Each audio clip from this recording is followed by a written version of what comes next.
Listo, muy bien. Hola, doctor Barragán. Mucho gusto. Mi nombre es Alexis Zambrano.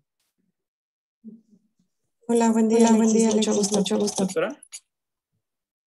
¿Sí me escuchan? Sí, se escucha, doctora. Probando. Hola. ¿No, verdad?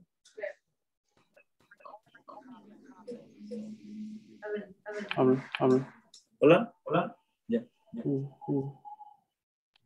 Se escucha bien, Alex, más que hay eco.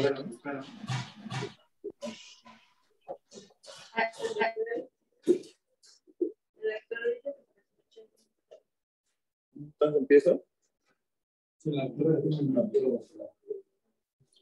Sí, está bien. Muy buenos días. El día de hoy vamos a ver el tema de influenza.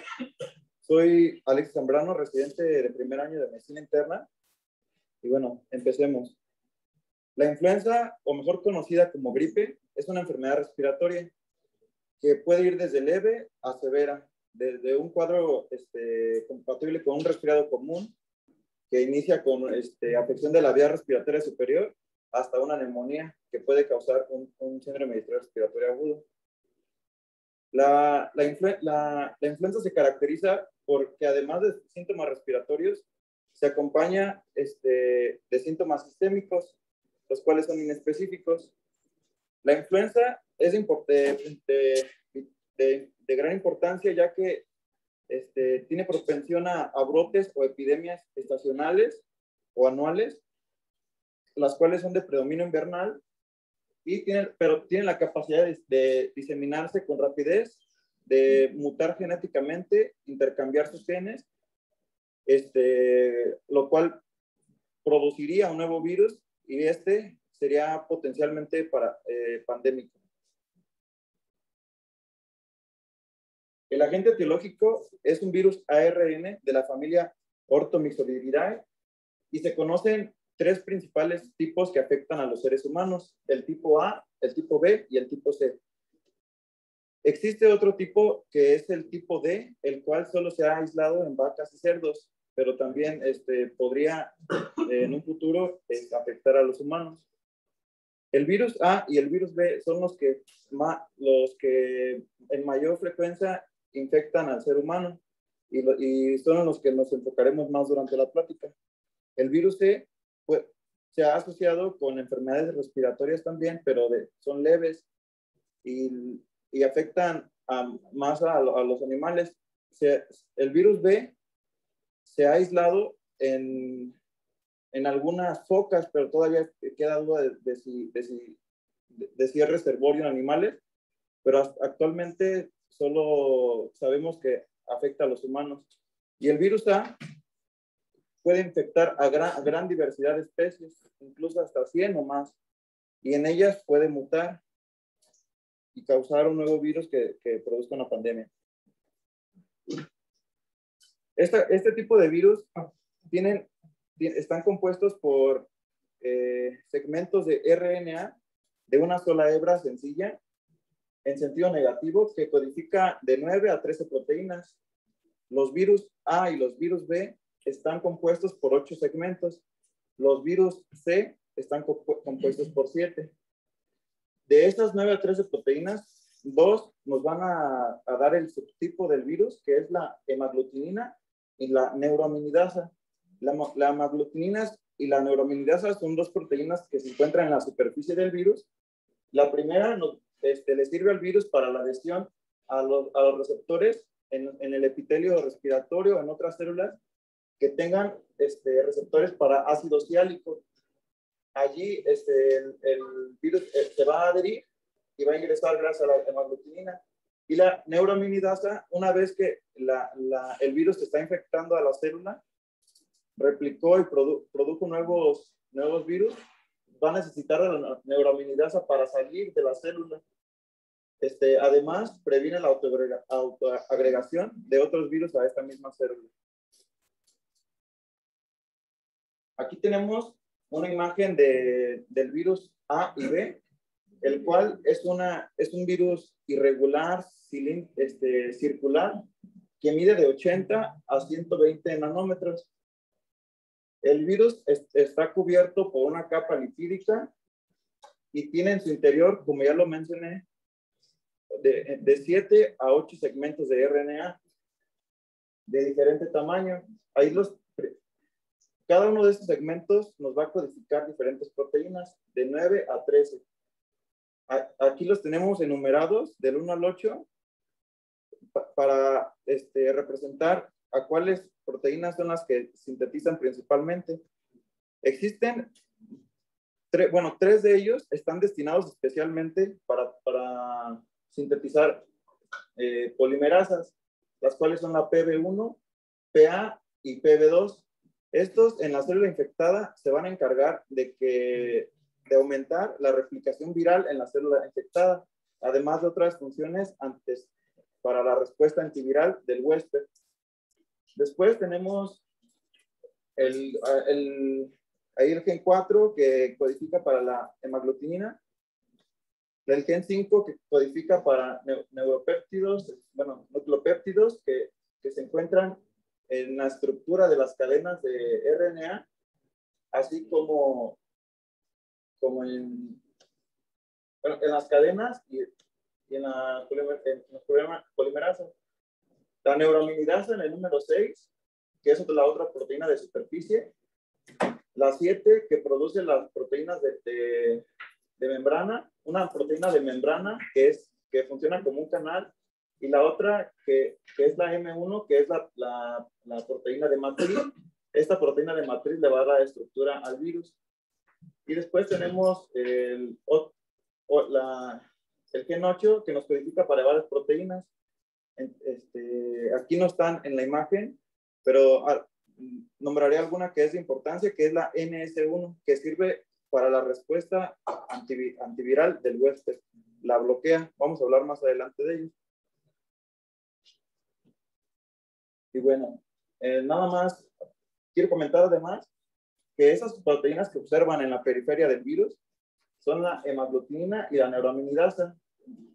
Existe un predominio de hemaglutinina y se divide en dos, en tallo y en cabeza. Generalmente el tallo es el que puede cambiar genéticamente, pero el tallo es el que no cambia y la cabeza es la que puede cambiar.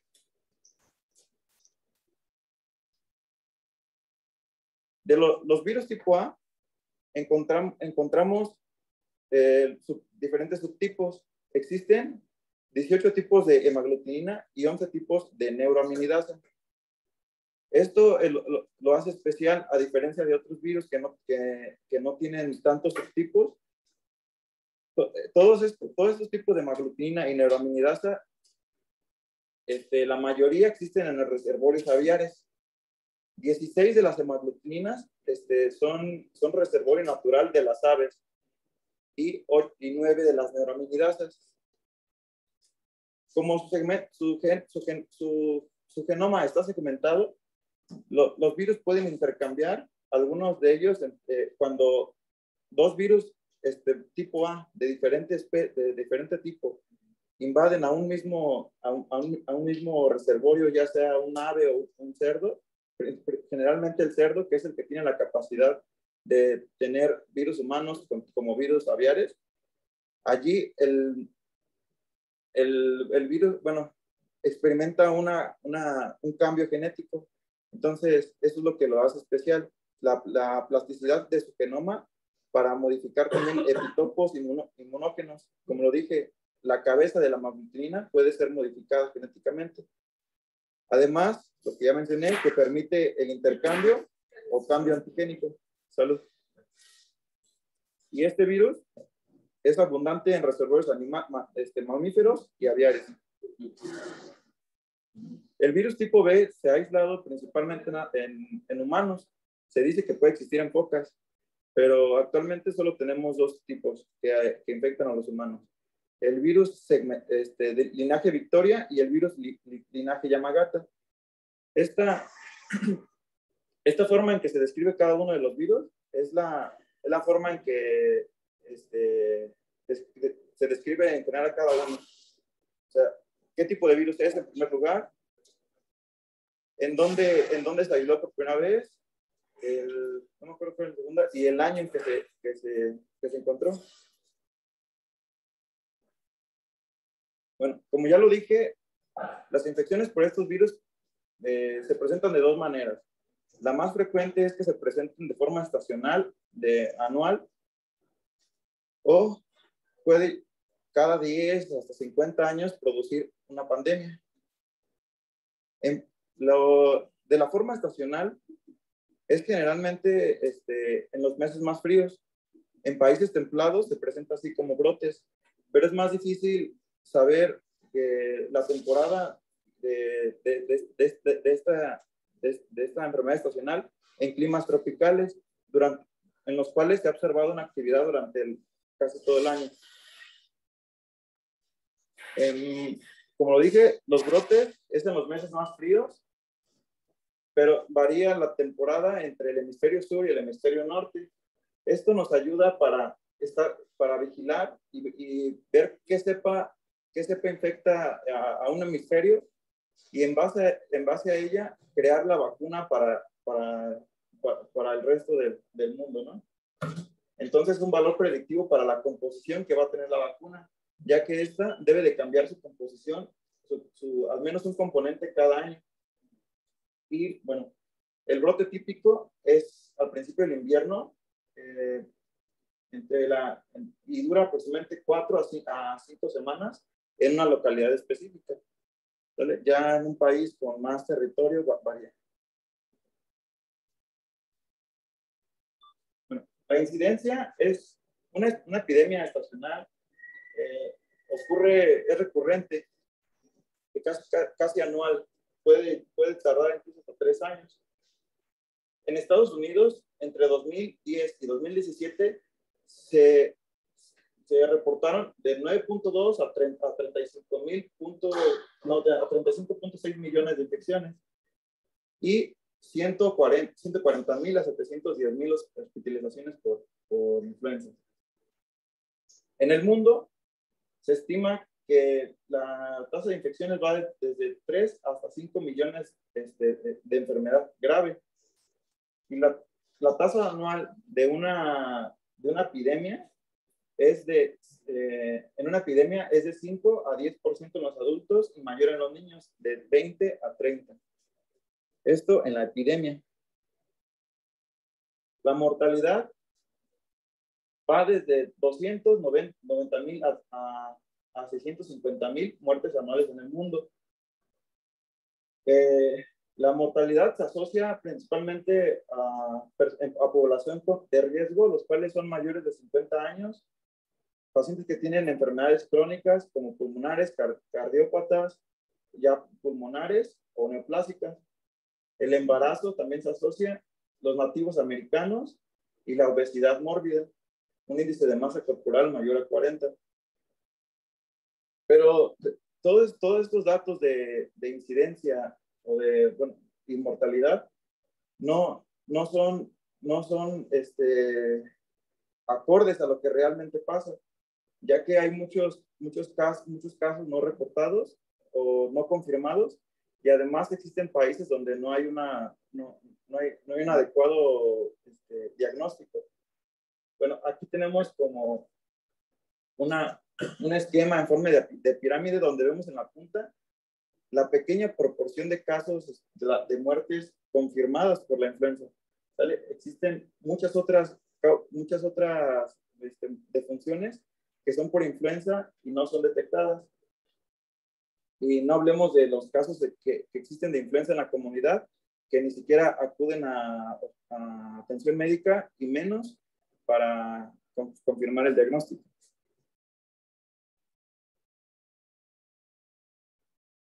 Ahora, las pandemias. Como lo dije, las pandemias pueden ir desde 5 hasta, bueno, desde 10 hasta cada 50 años.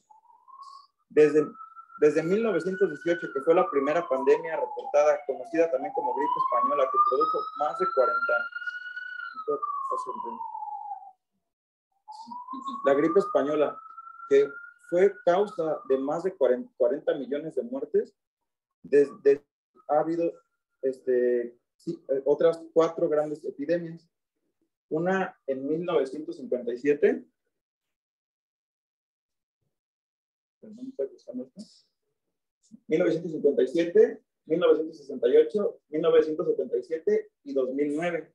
Como lo comenté, las pandemias se producen cuando se genera un nuevo tipo de virus, cuando se combinan las hemaglutininas, las neuraminidasas, para producir un nuevo virus que la población no, para el cual la población no tiene anticuerpos. Bueno, en 1918, esa pandemia, se estudiaron el tipo de virus de manera retrospectiva en cadáveres para estudiar qué tipo de virus era. Era H1N1. En 1957 mutó a un H2N2. En 1968, H3N2, el cual ha continuado su prevalencia hasta la actualidad. Y en 2009, la gripe porcina de H1N1. Aquí vemos que en esta línea de tiempo tenemos 3 veces al H1N1. En la primera pandemia, que fue la de la gripe española, que produjo una gran cantidad de muertes, no existía, bueno, se cree que no existía una previa inmunidad de la población a este virus. En la de 1977 surgió nuevamente el H1N1, pero al ser parecido al que había en 1918, no se desarrolló una pandemia. Nada más que empezó a circular este virus. Pero en 2009, el virus mutó. Este H1N1 ya era de características diferentes y otra vez causó pandemia. Bueno, aquí tenemos también unas imágenes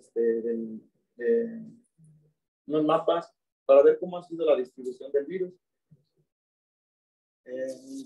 Vemos actualmente, en diferencia con 1918, en la actualidad, cómo el virus, gracias mediante la globalización, el transporte que es muy rápido, se puede transmitir el virus a cualquier parte del mundo. Bueno, además de que se transmite por los reservorios aviares. Bueno.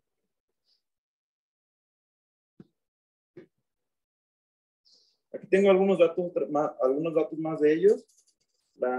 Las pandemias son esporádicas y son imprevisibles. Y a diferencia de la tasa que existía en una epidemia normal, que va desde 10 a 15%, en una epidemia la tasa aumenta de 25 a 45%. La gravedad o la tasa de infección varía de acuerdo a la edad, a las localidades y al diferente tipo de virus que infecte. Bueno, en el 2009 la H1N1, conocida como gripe porcina, causó de 151.700 a 575.400 muertes en el primer año, y de ellos 80% eran personas menores de 65 años. En las segundas dos pandemias producidas por las dos previas producidas por la H2N2 y la H3N3, en conjunto causaron 2.100.000 muertes. Y la gripe española, que fue la primera, de 40 a 50 millones de muertes. Como lo comenté, hay revisiones donde comentan que fue mayor a 40 millones. Y la mortalidad más alta fue entre los 20 y los 40 años.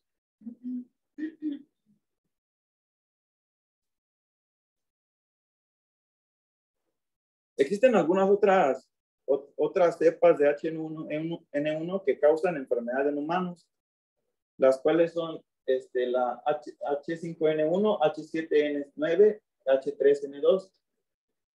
La H5N1 y la H7N9 son de origen aviar y la H3N2 es de origen porcino. Su transmisión se ha visto que es limitada. Aunque llegan a producir enfermedad grave, no se transmiten con tanta facilidad a comparación con los otros tipos de persona a persona. Por eso es limitada. Bueno, la H5N1 actualmente está circulando en Asia y en el norte de África desde 1997. Se han reportado 238 casos en estos lugares y 134 muertes. En Camboya, China, República Democrática Popular de Laos y Vietnam. En enero del 2003 a 12 de febrero del 2019. 650 casos en 16 países entre 2003 y 2014, con 386 muertes. El segundo tipo de virus, que también es de reservorio aviar, está circulando actualmente en China y se han reportado 1.557 casos durante 5 epidemias anuales entre marzo del 2013 y agosto del 2017. Esta es la que parece ser más grave, pero de transmisión limitada. Otros dos tipos de virus, el H3N2 y el H1N1, que estuvo en el 2009, son de origen porcino. La OMS tiene una página donde podemos ver los diferentes tipos de virus que se han encontrado y cuáles circulan en diferentes temporadas del año. Tiene datos para el público en general desde 1995 al 2016. Nosotros allí en esa plataforma introducimos el país que queremos estudiar y el año en específico. Y aquí tengo dos ejemplos. La tabla de arriba, la gráfica de arriba nos muestra la del 2016 y la gráfica de abajo la del 2015. Ustedes pueden ingresar y consultar cualquier año, pero el propósito de esta gráfica es mostrar cómo actualmente la mayor prevalencia es del tipo virus A, la cual está teñida de rojo, y la influenza tipo B es la que se encuentra en azul, por lo cual la composición actual de las vacunas es H1N1, H3N2 y los dos tipos de virus B, ya que los dos son los que circulan. Bueno, hablando de la patogenia e inmunidad, primero, el virus se puede transmitir de persona a persona por partículas pequeñas, las cuales si son menos de 10 micrómetros, micras, estas pueden estar suspendidas en el aire y durar más tiempo. Si son partículas más grandes, generalmente se transmiten por secreciones respiratorias principalmente. Y también se puede por fomites, por objetos contaminados con secreciones, con partículas grandes. Y bueno, la transmisión por gotas se facilita con la tos y los estornudos, que son síntomas muy predominantes en los pacientes con influenza. Una vez ingresa el virus al cuerpo humano, tiene una incubación de 1 a 4 días. La mayoría de las personas sanas eliminan el virus desde un día antes de que inician los síntomas hasta 5 a 7 días después. El pico es entre el tercero y cuarto día. Es aquí este pico donde de aquí en adelante es más sensible realizar la prueba, las pruebas. A menudo es introducido a las familias por un niño preescolar o escolar. Los niños tienen la característica de que eliminan más tiempo el virus. Y además se ha visto que el vacunar a los niños disminuye la tasa de infección en los adultos mayores.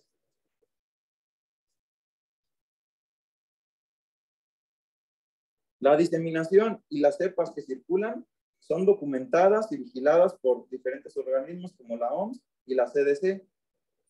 La gravedad de la enfermedad depende de la transmisibilidad, virulencia, que son características de los virus, la susceptibilidad de la población y sus factores de riesgo, la adaptación que el virus tiene con el huésped y sus mecanismos antivirales, y el grado de concordancia antigénica que existe, ya sea por vacuna o por inmunidad natural. En esta gráfica, bueno, en esta imagen, vemos de dónde proviene el virus. La mayoría de todos, bueno, casi todos los virus tipo A, su reservorio natural son las aves salvajes. Estas aves salvajes pueden contaminar o infectar a otras especies, ya sea por contaminación del agua, con lo cual puede infectar a mamíferos acuáticos, de estanques, donde puede infectar a otro tipo de aves, o directamente a aves domésticas. Y allí queda la duda de si estos reservorios, estos reservorios aviares tienen la totalidad de todos los tipos de influenza A, o los murciélagos son reservorios naturales de dos tipos en específicos, de malglutinina A y dos de neuraminidasa. Pero allí todavía existe la duda. Actualmente sabemos que las aves salvajes son las que proveen todos los tipos de virus. Y bueno, y de esta forma puede llegar el virus hasta los animales domésticos, los cuales son principalmente las aves y los cerdos, pero también pueden infectar a caballos, incluso también a los perros y a los gatos. Estos intermediarios pueden infectar posteriormente al ser humano. Aquí vemos entre el ser humano y el cerdo cómo hay las flechas va para los dos lados. Tanto el puerco puede infectar al humano y el humano al puerco. El cerdo tiene una enfermedad similar a la que es en humanos. Y en el cerdo al recibir virus de un humano y también tener la capacidad de recibir de las aves, por ejemplo, en estos reservorios es donde principalmente puede existir el cambio genético. En cualquier punto de esto se puede prevenir la transmisión del virus por diferentes mecanismos. La contaminación entre aves se puede prevenir mediante bioseguridad. En Asia abundan, por ejemplo, los mercados de animales vivos. Y allí existen diferentes tipos de aves que pueden tener más de un tipo del virus A. Y aquí es donde puede suceder la infección, incluso los cambios, ¿no? Además, animales de corral que no tienen la bioseguridad de que estén protegidos y pueden llegar aves o otras especies salvajes y contaminarlas a ellas, también es otro factor. Bueno, hay muchas formas en que podemos mediar esta infección. Y bueno, hasta llegar a nosotros, donde ya lo que nos va a proteger son las medidas de higiene, la vacunación. Y bueno, ya les presenté a nuestro virus. Una vez el virus ingresa al huésped, es introducido a la célula mediante los receptores de ácido siálico, combinado con la hemaglutinina.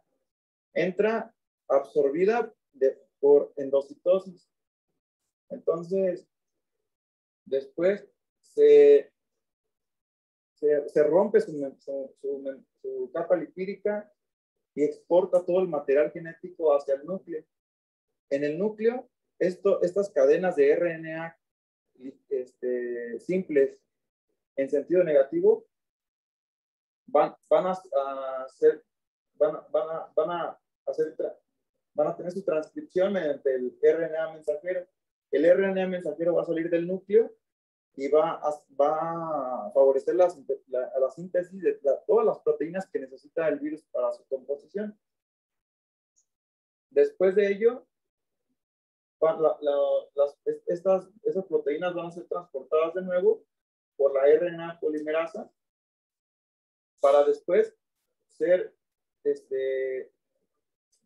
algunas de ellas se van a quedar aquí en el núcleo, las cuales son las 3 polimerasas que había comentado al principio, que aumentan la replicación en esta célula del virus, y las demás van a comenzar a salir del núcleo y van a ser transportados por un endosoma hasta la membrana. En la membrana se van a acomodar los diferentes genes y se va a estar formando el virus, el cual para salir va a requerir de la neuraminidasa. ¿Vale? Y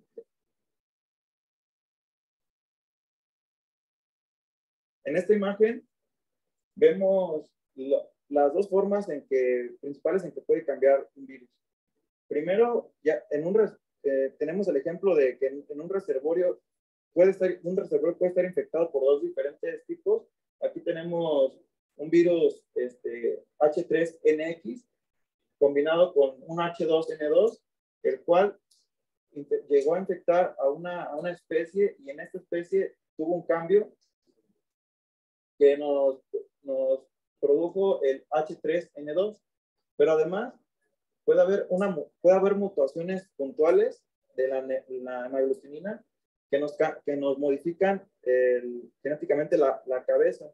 Entonces, son formas en las que el virus evade la inmunidad. El huésped tiene sus mecanismos de defensa. Aquí primero hablaré de la respuesta inmunitaria innata. Entre ella, cuando el virus ingresa a la célula, es reconocida por los genes tipo 1,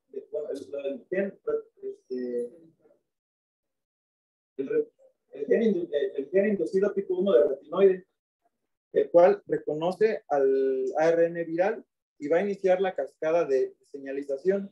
Esta cascada de señalización, principalmente mediada por interferón tipo 1 y tipo 2,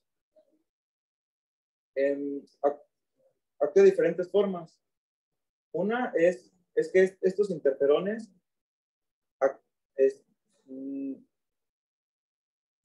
atacan directamente al virus. Número 2 es que estos interferones activan una cascada genética que también los elimina, o mediante la señalización de RNA mensajero a unas células protectoras como los linfocitos. El virus tiene la capacidad de evadir o de responder a esta respuesta innata mediante la proteína NS1, que se une la E3 ubiquitina a 2 tipos de E3 ubiquitina, es el TRN21 y el RNF135, este segundo conocido como Riplet. Entonces va a inhibir la respuesta de esto para inhibir la señalización de interferón. También tenemos debajo de la cascada de estos primeros a las proteínas de señalización antiviral mitocondrial. Esas también participan en esta misma cascada, pero son contrarrestadas por otro tipo de proteínas que posee el virus, como la PB1, F2, y también se cree que la PB2 la inhibe. Además, parte de la respuesta inmunitaria innata es la de los macrófagos, células dendríticas y otras células asesinas. El virus, además de las células epiteliales, puede infectar a los macrófagos y a las células dendríticas. Pero estas células tienen menos capacidad de producir el virus. Más sin embargo, sí tienen la capacidad de producir citocinas. Entonces, cuando el virus infecta a estas células responden con citocinas y estas citocinas reclutan células asesinas, natural killers y monocitos. Con lo cual vamos a tener una respuesta que es necesaria para eliminar el virus, para el aclaramiento viral. Pero cuando esta respuesta es exagerada, es lo que conocemos como tormenta de citocinas. Y entonces nos puede causar una enfermedad grave, una neumonía primaria por el virus A. Y es aquí donde pueden ser eficaces algunas otras terapias.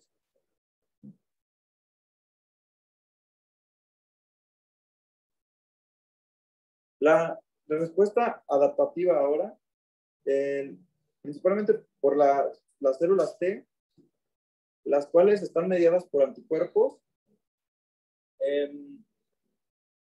reconocen mediante el complejo mayor de histocompatibilidad agentes extraños al cuerpo humano. Las principales proteínas que estos sistemas reconocen son las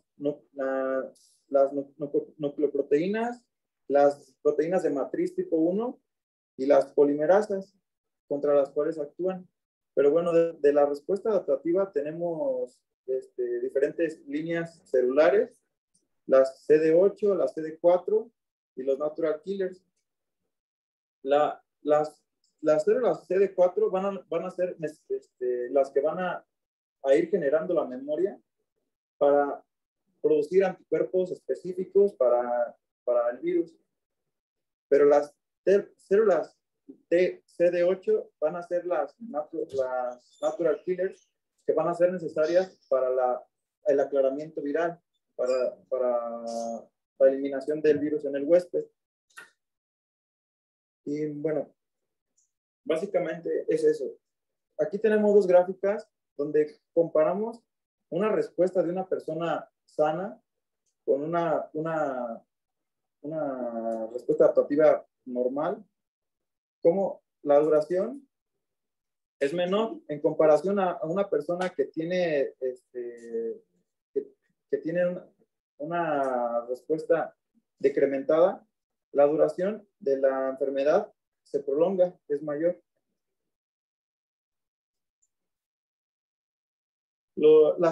Mediante las células B, aquí los anticuerpos se van a dirigir contra la hemaglutinina y la neuraminidasa y en menor grado con otras proteínas.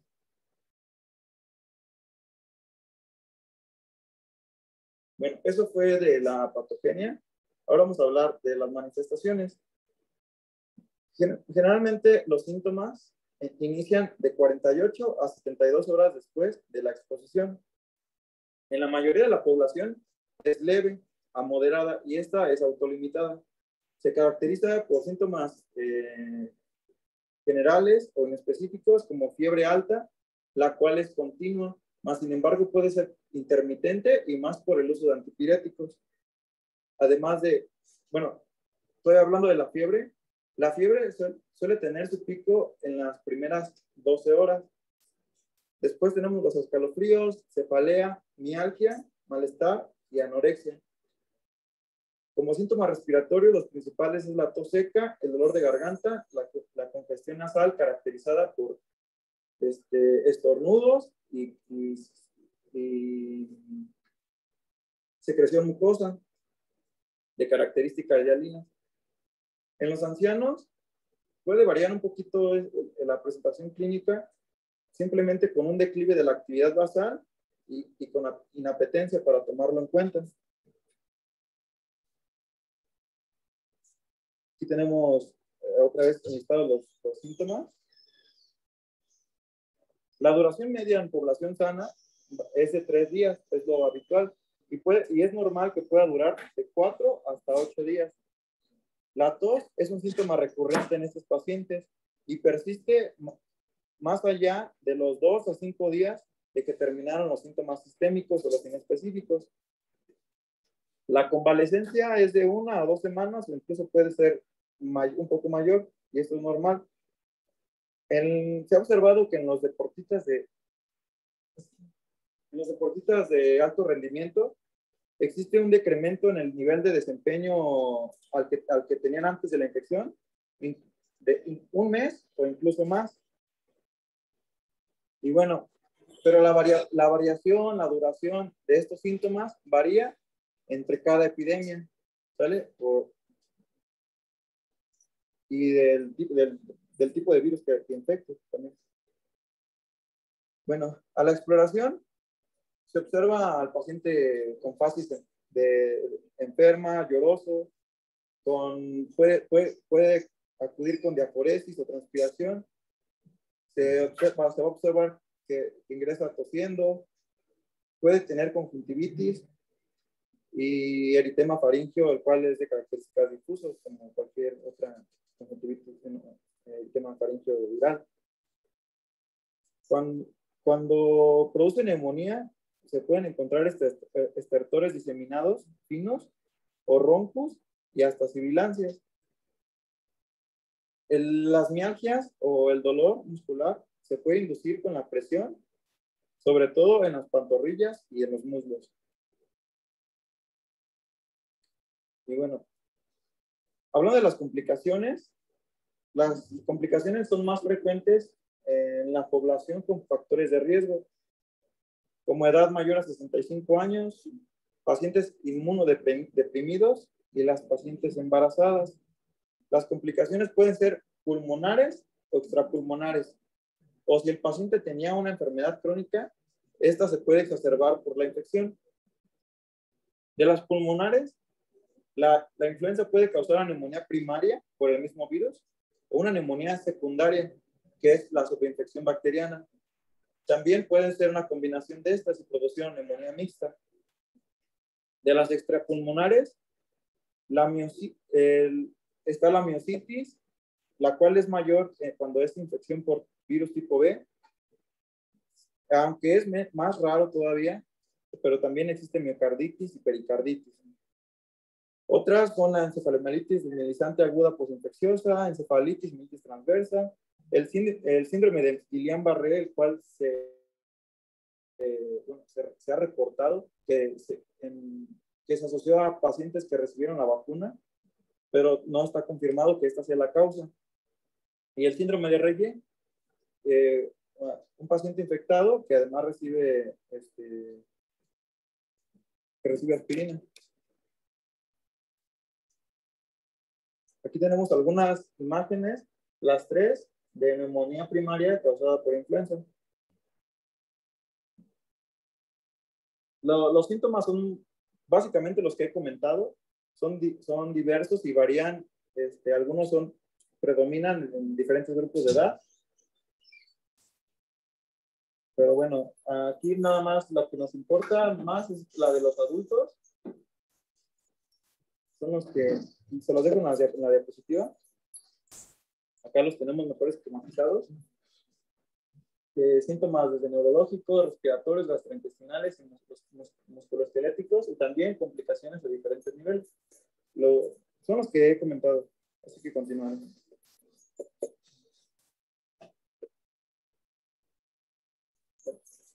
Ya, llegamos al diagnóstico. Para el diagnóstico Cuando estamos en un brote, puede ser suficiente con la presentación clínica, ya que aquí tenemos más probabilidad epidemiológica. En un brote, durante una epidemia, el diagnóstico clínico es 70% de específico. Y de los síntomas que los pacientes presentan, la tos más fiebre tiene un valor predictivo positivo de 77%. Pero generalmente, cuando no estamos en epidemia, sí se requiere esa confirmación.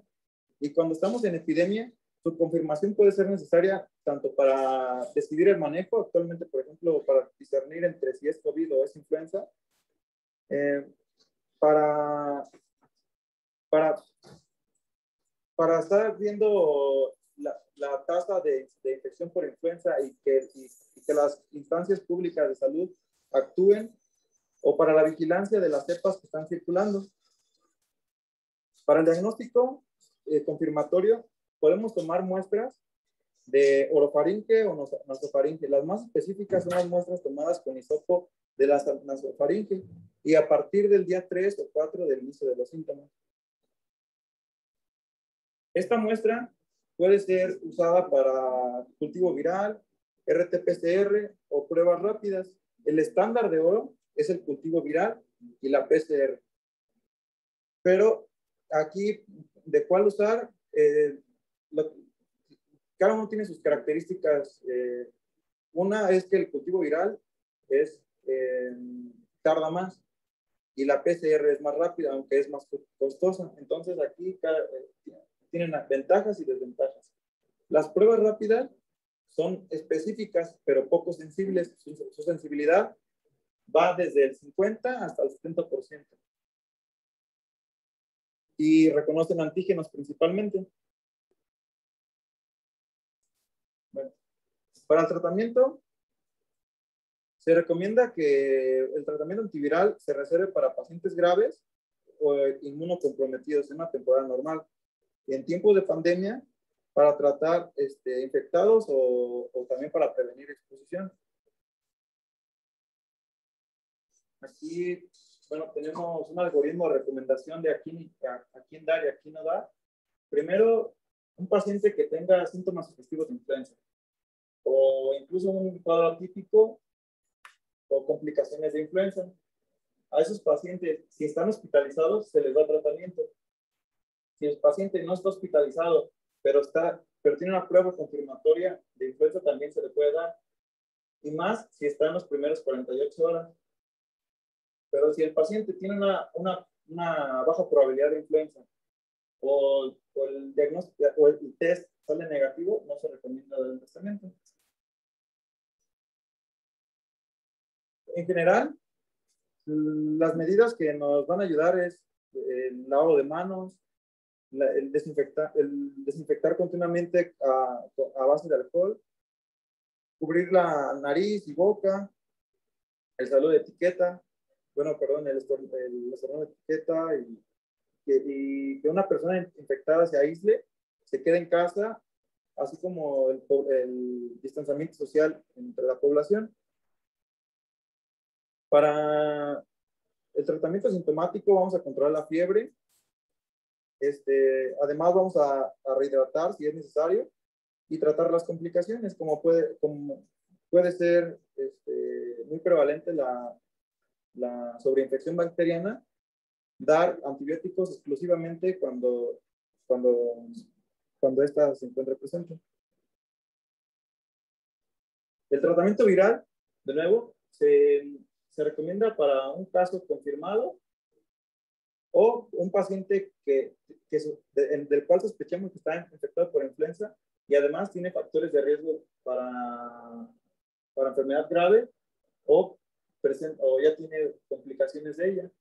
En los pacientes hospitalizados y en el paciente ambulatorio, cuando tenemos un diagnóstico sugestivo más una prueba positiva o que tiene factores de riesgo y principalmente dentro de las primeras 48 horas, ya que es cuando es más efectivo. El tratamiento antiviral general, y principalmente el basado en inhibidores de la neuraminidasa, parece que reducen los síntomas desde puntos de medio a un día en los pacientes no graves. Y bueno, vamos a empezar a hablar de los diferentes antivirales. La mantadina y la rimantadina son antivirales contra la influenza que actúan en el canal iónico M2. Estos antivirales funcionaban en las cepas previas a la del 2009. El tipo de influenza H1N1 que circuló hasta el 2018 por aquí era sensible a la mantadina y resistente a los inhibidores de la neuraminidasa como el oseltamivir. Afortunadamente para este tipo de los antivirales que tenemos actualmente, el oseltamivir en las cepas actuales es sensible, pero ya es resistente casi en 100% a la mantadina. Entonces, la mantadina y la remantadina actualmente no sirven, ¿sale? Las cepas que circulan son resistentes a ello. Después tenemos el grupo de los inhibidores de la neuraminidasa, que inhiben la salida del virus de la célula infectada. Entre ellos tenemos diferentes tipos. El oseltamivir, el zanamivir y el peramivir son 3 fármacos que ya están aprobados por la FDA. El oseltamivir es una promolécula que posteriormente se convierte a carboxilo en el hígado y la dosis para tratar la infección es de 75 miligramos 2 veces al día por 5 días. El zanamivir es una presentación inhalada con la cual su dosis es de 10 miligramos o 2 disparos 2 veces al día por 5 días también. Esta no se recomienda para pacientes que tengan asma o que tengan asma o reactividad bronquial, ¿sale? Por el polvo. Y el peramivir, que es una presentación intravenosa, la cual se puede usar para los pacientes graves en los cuales no tenemos vía oral. Y su ventaja es que es en dosis única, 600 miligramos. Tenemos, la linamivir, me esperé hasta el final porque este fármaco aún no está aprobado por la FDA. Más sin embargo, ya lo usan en Japón, donde ya lo aprobaron. Y este es un fármaco que actúa como los anteriores, pero es inhalado y su acción es más prolongada para darse una vez al día incluso. Aquí vemos la resistencia de las amantadinas contra los inhibidores de la neuraminidasa. Como actualmente la amantadina se reporta que hay una resistencia del 100% y para la influenza A del oseltamivir 0.8.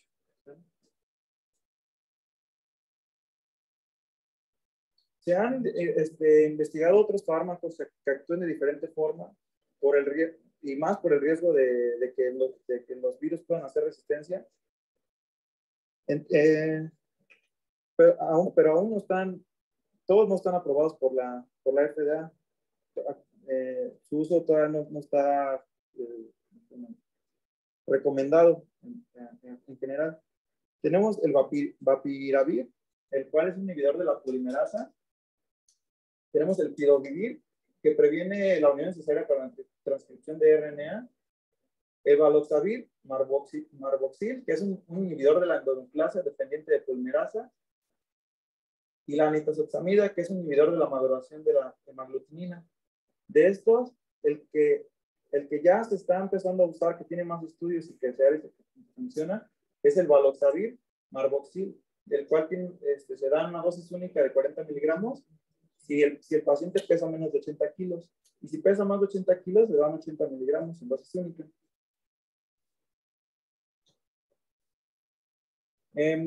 La ITSA menciona otras alternativas. Actualmente para el COVID usamos mucho de los glucocorticoides como la dexametasona.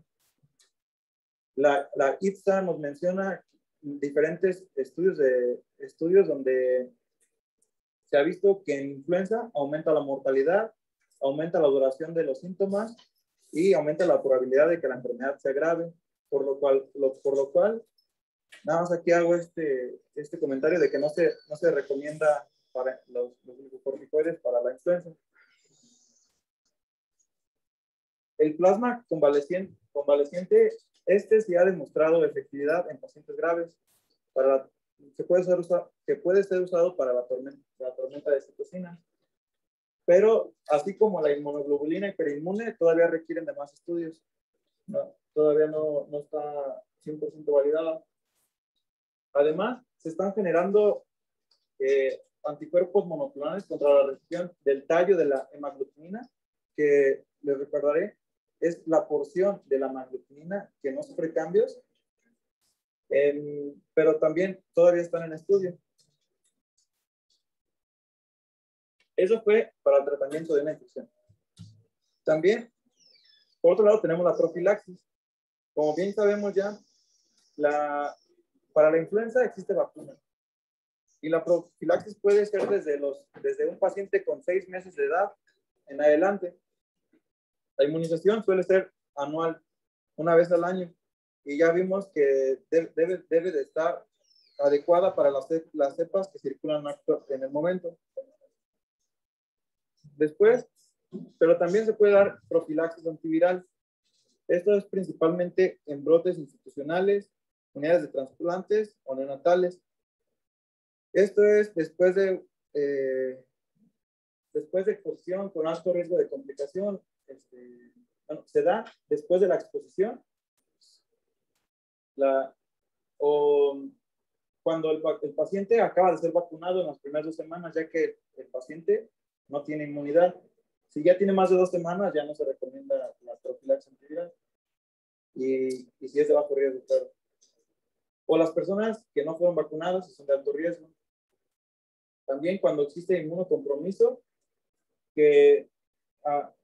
al cual se espera que la vacuna no tenga una respuesta o no guarde memoria.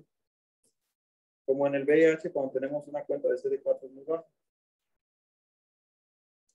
Aquí está una tabla donde tenemos a los grupos de riesgo, de alto riesgo, a los cuales se les recomienda dar profilaxis.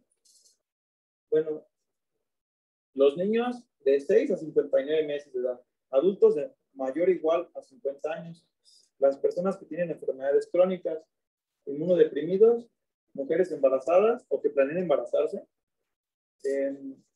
y ya residentes de asilos, nativos norteamericanos, personas con obesidad mórbida. Los nativos, aquí lo de los nativos norteamericanos, se ha visto que estos pacientes, al no haber sido expuestos a otro tipo de influenza, no tienen memoria y tienen más riesgo de infecciones graves.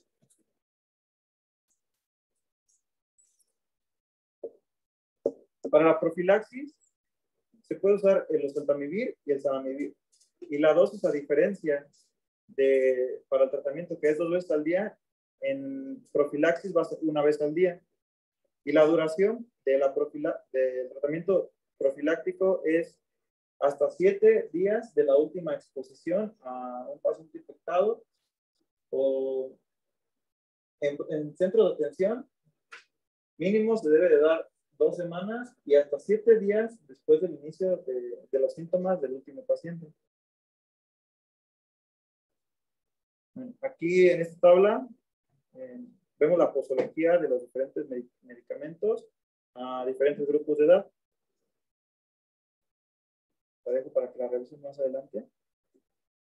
Un esquema de cómo se produce la vacuna a partir de embriones o de huevos. Y por mi parte será todo. Entonces,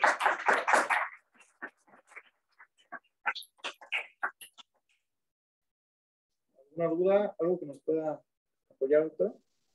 Pero nada más le puedes regresar un poquito a lo del tratamiento. Pues no sé si ustedes tengan alguna duda.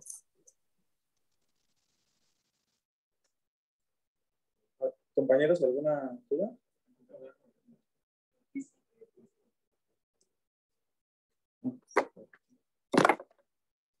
No escuché. Listo.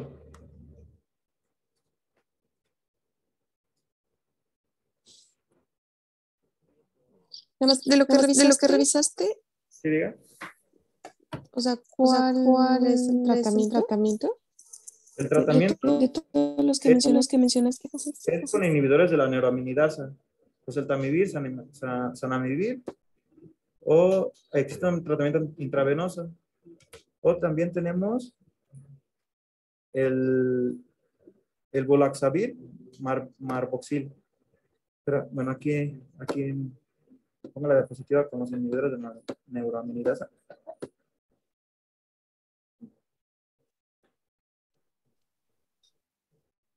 Ok, sí. Muy bien. No. Pues no, lo que comentaste las... Es que se escucha un poco el eco.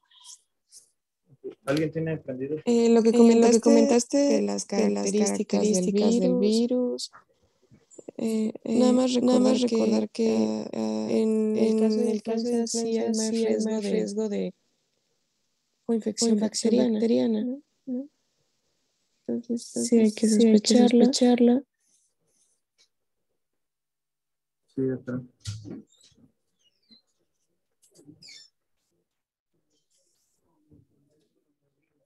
Doctora, aquí comentan que ¿cuál es el diagnóstico diferencial con coronavirus? ¿Qué características nos puede comentar usted?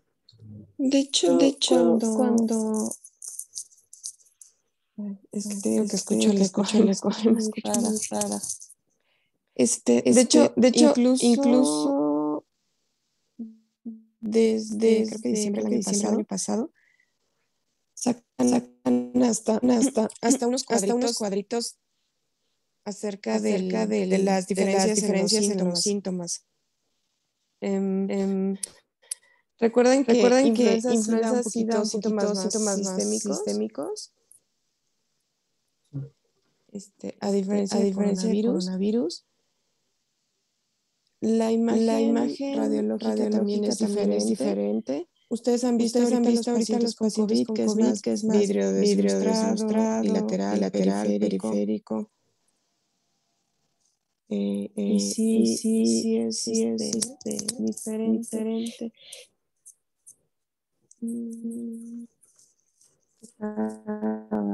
Viendo, tengo como alguna cosa en la compu. Para ver si se los traba.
Dame un minuto y veo si puedo compartir pantalla.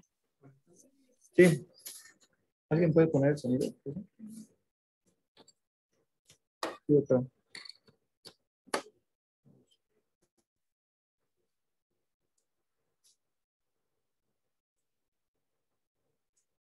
Listo.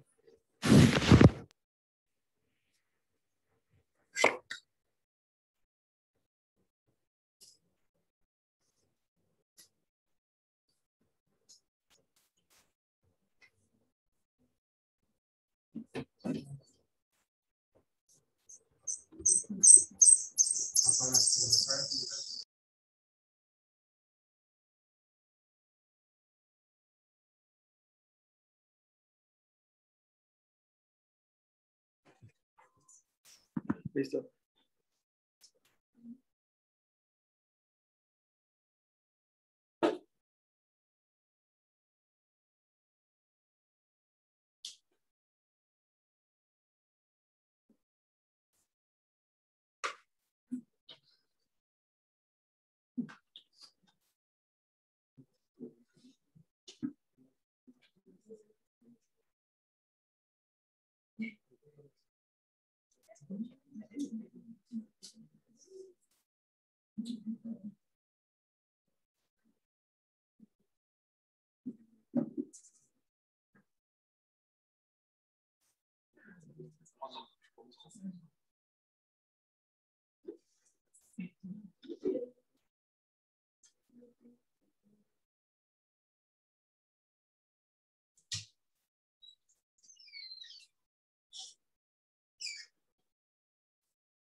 Ok, ahí ven mi pantalla, ¿no?